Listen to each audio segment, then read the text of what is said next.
کعب ابن مالک انصاری غزوہ تبوک کے لیے آقا نے اعلان فرمایا چلو.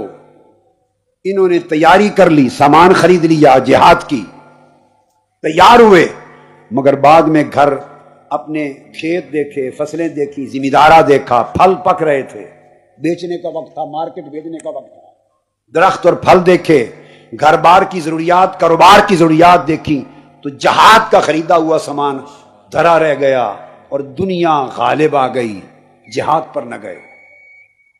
پلٹ کر جب جہاد سے آقا علیہ السلام آئے تو آپ کو خبر تھی کہ 3 نہیں گئے تھے صحابہ، ان میں سے ان کا واقعہ سنا رہا ہوں، ان میں کعب ابن مالک بھی ہیں.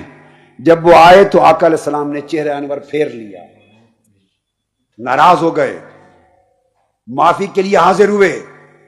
آقا علیہ السلام نے معافی کا معاملہ ملتوی فرما دیا اور تمام صحابہ کرام کو حکم دیا کہ کعب ابن مالک سے قطع تعلق کر لیا جائے. مسجد میں نماز پڑھنے جاتے تو ایک گوشے میں بیٹھتے، کوئی سلام نہ کرتا، کوئی سلام کا جواب نہ دیتا، اور آقا علیہ الصلوۃ والسلام بھی آپ پر نگاہ تک نہ ڈالتے. کعب ابن مالک کے دل پہ چھریاں چلتی، ایک خطا کی تھی کہ دنیا کی محبت دین پر غالب آ گئی، یہ گناہ کیا تھا. آنکھوں سے آنسو برستے، پریشان تھے، ایک عجیب کیفیت تھی.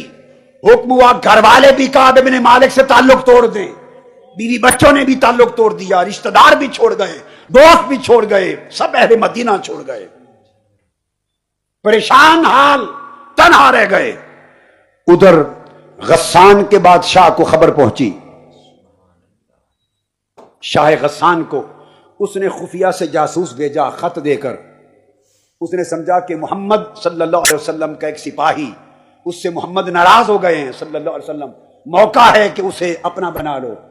خط میں لکھ بھیجا کہ ہم نے سنا ہے کہ تمہارے صاحب اور ان کے دوسرے لوگ، انہوں نے تم سے قطع تعلق کر لیا ہے. ہم تمہاری قدر و منزلت پہچانتے ہیں. اللہ نے تمہیں ذلت اور رسوائی کی جگہ رہنے کے لیے پیدا نہیں کیا. اگر تم ہمارے قاصد کے ساتھ محمد کو چھوڑ کر صلی اللہ علیہ وسلم ہمارے پاس آ جاؤ تو ہم تمہاری انتہائی قدر کریں گے اور بڑی اونچی عزت کا مقام دیں گے. شاہ غسان نے یہ خط بھیجا. یہ پوری بات صحیح مسلم میں آتی ہے، کتاب التوبہ میں، صحیح مسلم کی کتاب التوبہ میں یہ حدیث آئی ہے.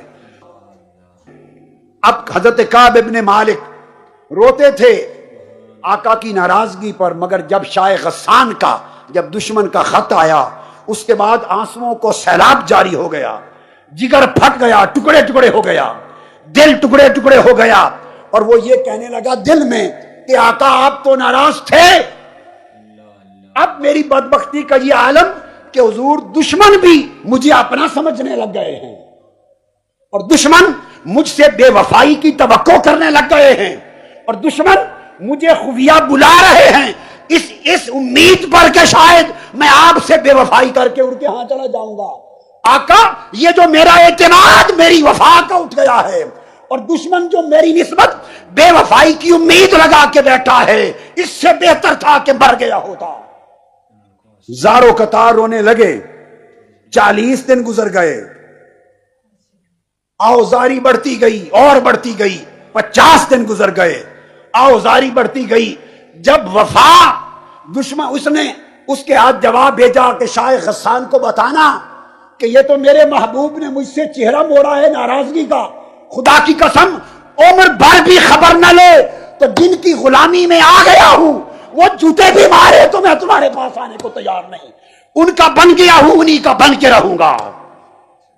وفاداری یہ ہے، وفاداری بشرط استواری اصل ایمان ہے. 50 دن جب اس کی محبت کا امتحان لے لیا تو 50ویں دن رب کائنات نے سورہ توبہ کی آیتیں اتار دی، اور سورہ توبہ کی آیتیں کعب ابن مالک کی اس عظیم توبہ پہ اتری. آیت نمبر 117 اور 118 اتری.